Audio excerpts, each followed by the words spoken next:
حي على الفلاح.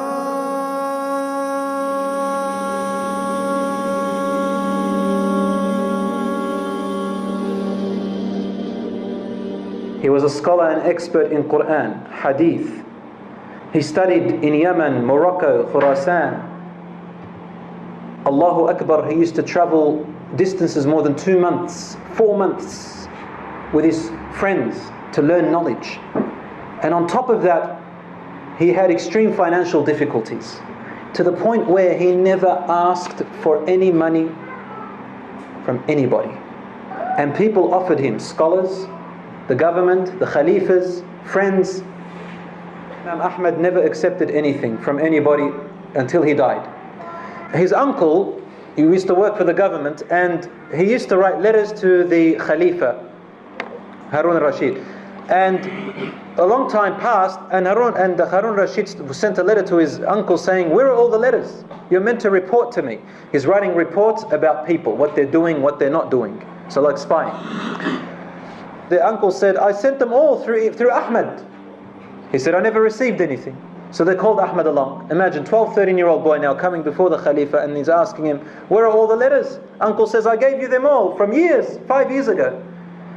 He says, "I threw them all in the Tigris River." He said, "Why?"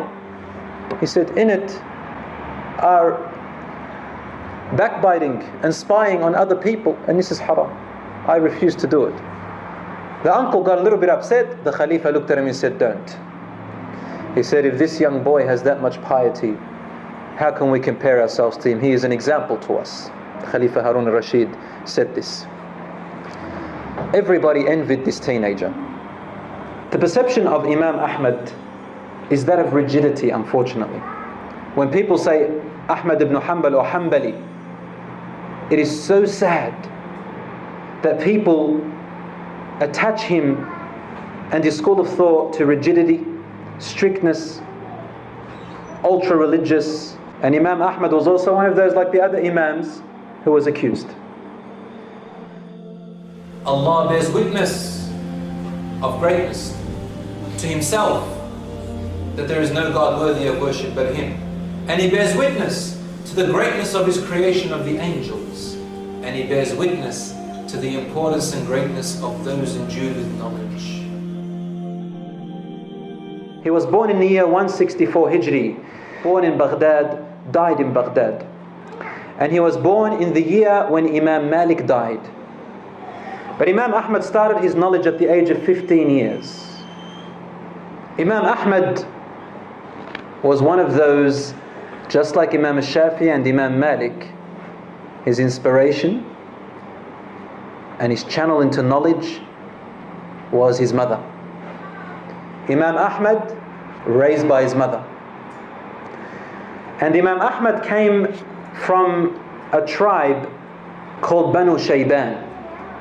And the mother of Imam Ahmad was extremely wise, and she spent so much on her son in knowledge and wisdom.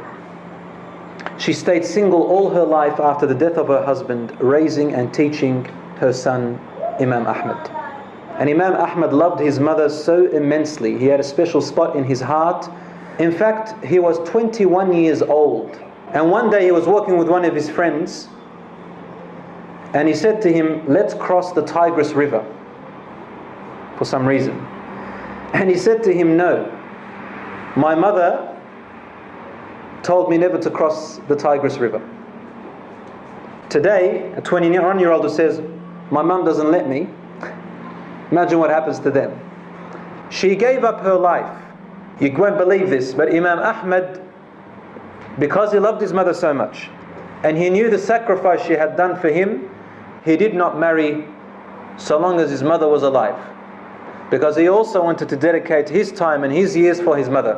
For Allah first, then his mother, until she died, rahmatullah alayha, and he was at the age of 40.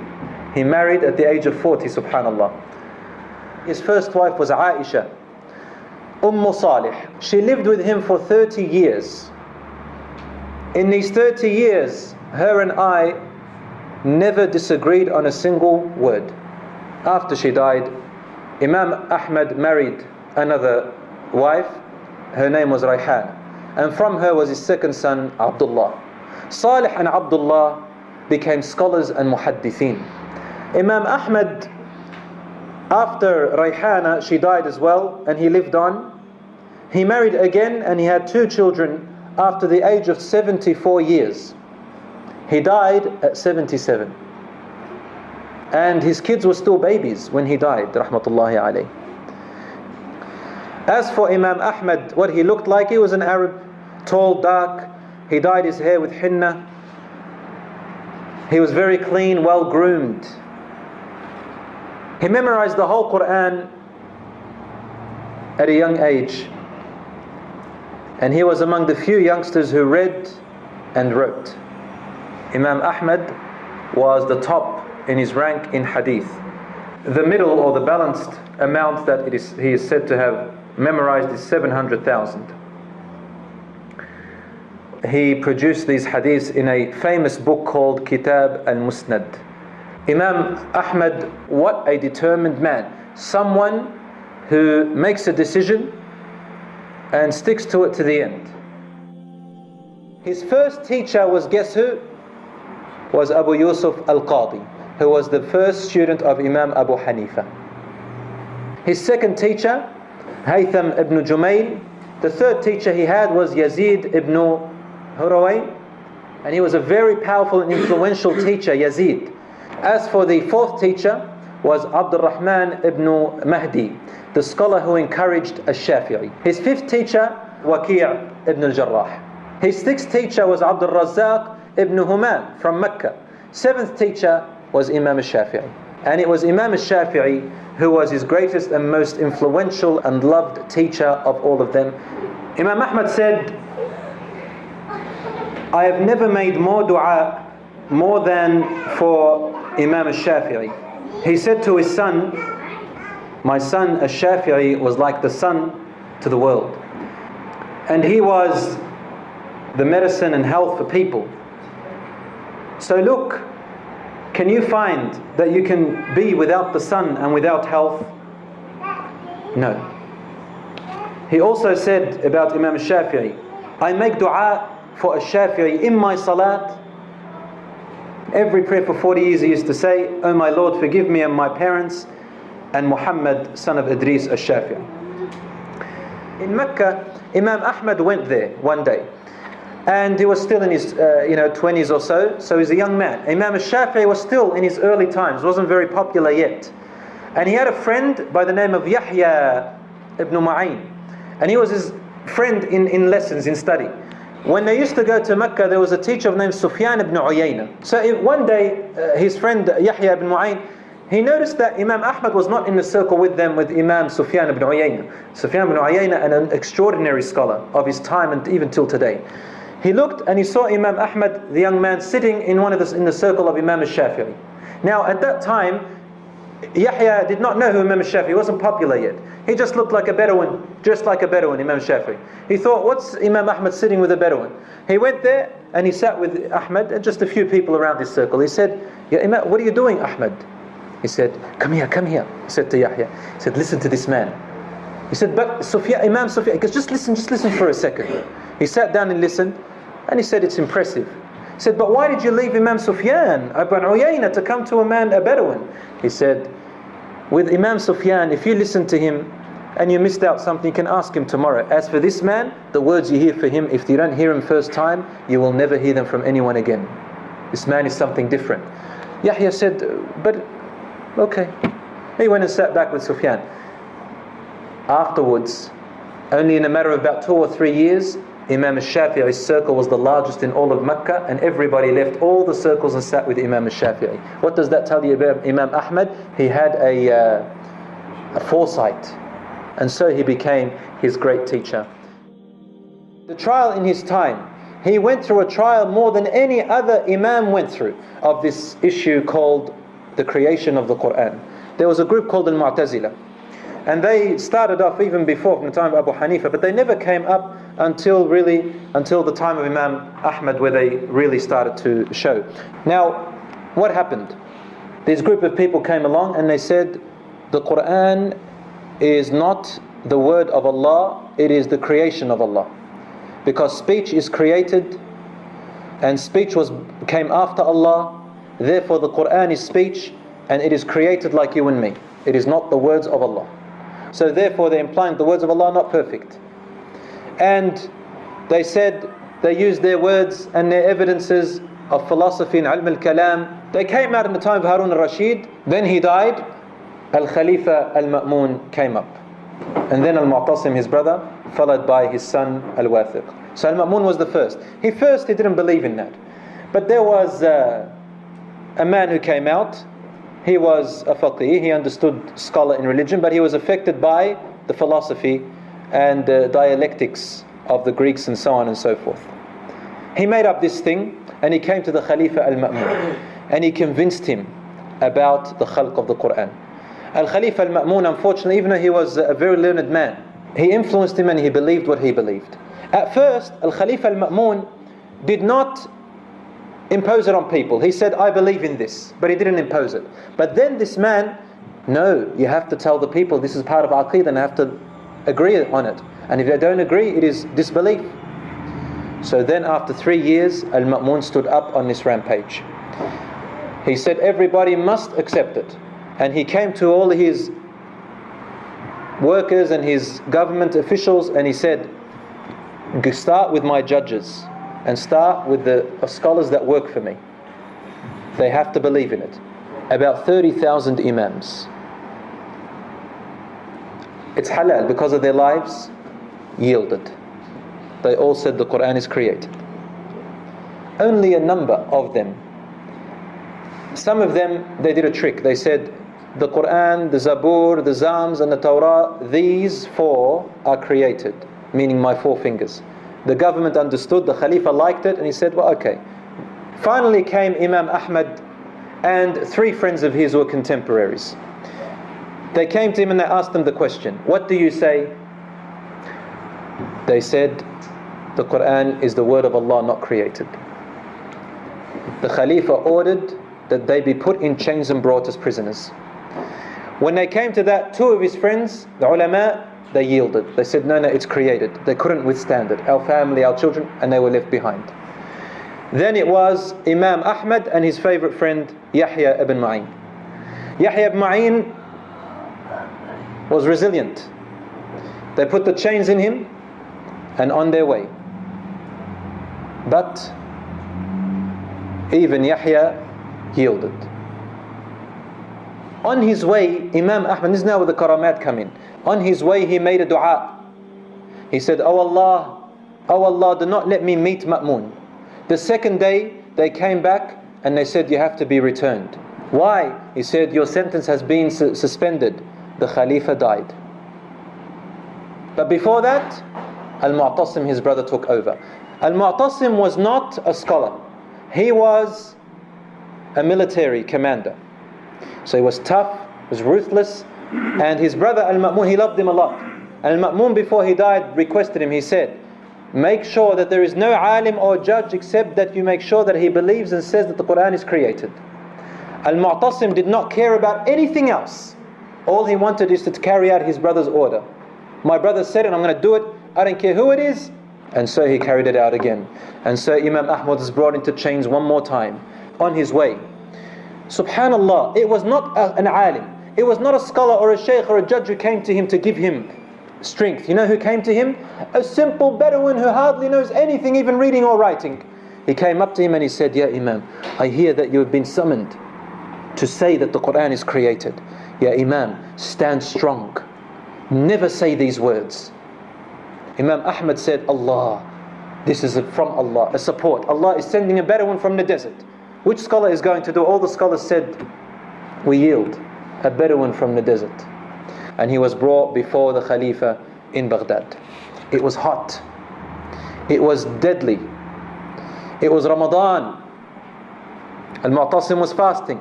Imam Ahmad was fasting. He was put into the prison. And then he was brought out. On the first day, Al-Mu'tasim tried to yield. He said, Ya Imam, please, you are a respected person. I'll let you go. Say what they are saying. Say what your friend said, Yahya. He said, but even then, I stick to what I have to say. He was determined. Ya Imam, please, Ya Imam, please. And the Imam Ahmad said to Khalifa, he said, Ya Khalifa, Ya Amir al-Mu'mineen. So he acknowledged his imara. Said to him, give me one evidence from the Quran that the Quran is created. I cannot find any evidence. Give me evidence and I'll accept. Al-Mu'tasim couldn't find anything. Then he said, take him to the prison. He went. Second day he came out. And this time, Ahmad ibn Abi Du'ad and his scholars around there. Ahmad ibn Abi Du'ad went into a debate with him. He said, I have evidence from the Quran that the Quran is created. He said, which one? He said, Allah says, we have sent this Quran down in the Arabic language. Imam Ahmad looked at him and said, Allah did not say, we have created the Quran in the Arabic language. He said, we have sent down the Quran in Arabic language. This does not mean it is created. Then they went into a debate. And the debate went on and there is no evidence. And Imam Ahmad is reciting his evidence as if he could read them before his eyes, even though he was in chains. As for Al-Mu'tasim, he's watching. He didn't care whether he's right or wrong. All he cared about was carry out the bequest of his brother. That's it. They put him back in the prison. Third day, fourth day, fifth day. Imam Mu'tasim is trying to yield. Please, I'll let you go with your family. Just say it and I'll let you go. Imam Ahmad determined, I will not say it. This is deen. It's not my religion. It's the religion of Allah. The whip was brought out. They whipped him and he would resort to dua and supplications and he would go unconscious. Doctor would say, I would have to take remnants of the ropes out of his body with knives, and sometimes I would have to cut out meat on the knives off his back. And he stood firm. He was fasting in Ramadan while being whipped and his back was seeping pus and blood, and he would not break his fast, and the people would give him water. Those who were whipping him say, drink. And he would say, Wallahi, I will not drink, I'm fasting. I wish to meet my Lord. If I die like this, I wish to meet him fasting. Man of determination, ya Ammi. This is something unbelievable. But he didn't die. Then they saw him after a few days of whipping, and this is in history. They saw him say some words. They couldn't understand it. But one of the writers says, later on, I understood what he was saying. He was saying, Oh Allah, do not let my awrah show. His pants was slipping off. All this mattered not to him except that his awrah would show. The person who's writing says, Wallahi, I saw his pants by themselves somehow make their way up, and they were tight on his body and never fell. When he entered the prison with his pain and torture, he would stay up in the night praying. Another support from Allah came to him. A man who was imprisoned for drinking alcohol, he came up to him and he said to him, Ya Imam, I have been whipped 40 lashes each time for drinking alcohol. I have now been in prison for 4 years because I drink alcohol. And I cannot resist my alcohol. And I have resisted the whipping for 4 years because of something haram, alcohol. He says, you are resisting the whipping for the sake of Allah. Do not give in. If I resisted for alcohol, you can resist it for something fillah. And Imam Ahmad said, Allahu Akbar, this is more support from Allah. No scholar, no pious person, no one. A drunk, an alcoholic, and a Bedouin from the middle of the desert who knows nothing of reading and writing except sheep and camel and goats and their feces. This is where the support came from. Now he made friends with all the prison inmates. This man is subject, I'm talking about 13 or 14 years of his life imprisoned and out. One man came to him and they felt sorry for him. And he said to him, Ya Imam, just get yourself out of this. We can't bear seeing you like this. He looked at him and he said, are you a student of knowledge? He said, yes. He said, look outside the window of this small door of this prison. He looked outside and he said, what do you see? He said, I see people I cannot count in numbers. Thousands and thousands of people waiting outside. They are carrying feathers of pens and writing material that they write on.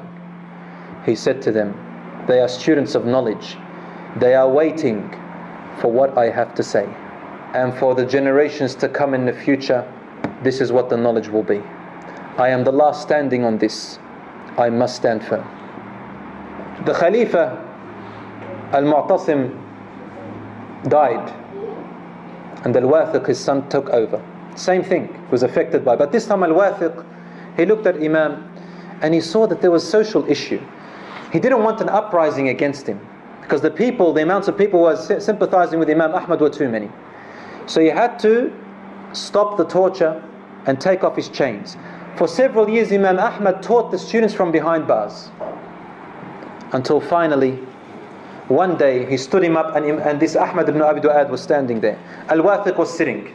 Ahmad ibn Abi Du'ad, he came up to him and said, just say it, whisper it to my ear and I'll let you go. Whisper it, I have a connection with the Khalifa. No one understood this Imam. This Imam didn't care about you or you or you. He'd die in this cause. Then he said to him, Ya Ahmad, give me one evidence and I will follow you. He said, the most merciful, he taught the Quran. Imam Ahmad said, Allah did not say Ar-Rahman created the Quran. He said, Allama al-Quran. He taught the Quran. This is not evidence. Then he said to him these words. He said, Ar-Rasul sallallahu alaihi wasallam is silent about it. Abu Bakr is silent about it. Umar is silent about it. And do you think you're better than the Prophet sallallahu alaihi wasallam, Abu Bakr and Umar, to talk it? They stayed silent. Why can't you stay silent? And that's when it was the last straw. Al-Wathiq started to think with his head, the Khalifa. It says in the narration that Al-Wathiq started laughing so badly that he fell back and lifted his leg up, saying, Ya Ahmad ibn Abi Du'ad, the Prophet and Abu Bakr and Umar, they stayed silent and you had to open your big mouth. Until finally Al-Wathiq looked at it and he said, this is rubbish. Al-Wathiq died, but he didn't release him and announce it. Another Khalifa came up and he said, what is this? He released Imam Ahmad and he came to the Mu'tazila and he stopped them where they were, and the whole of the city, Al-Khalifa announced that the Mu'tazila are rejected and refused, and this Imam has shown their wrong. And then the people of the Medina, of the whole city, came from Baghdad, and the Imams and all those who whipped him and tortured him, seeking his forgiveness. Imam Ahmad announced, he said, I forgive every person, every Khalifa, every person who instigated this, every person who whipped me, and I forgive them with all my heart, except the Mu'tazila. Even when he was dying on his deathbed, he was unconscious, and Abdullah, his son, heard his father saying, not yet, not yet. And his son said, what do you mean, no, you don't want to meet Allah yet? Then when he awoke, he said to him, the shaitan came to me saying to me, you have gone away from my trickery, I couldn't do anything to you. And I said to him, not yet, the war between you is not over yet. You're trying to trick me so I can put my guards down. Imam Ahmad, even to the last minute, determined, said, the war between me and you is not over yet. Don't flatter me. What happened after him was a disaster.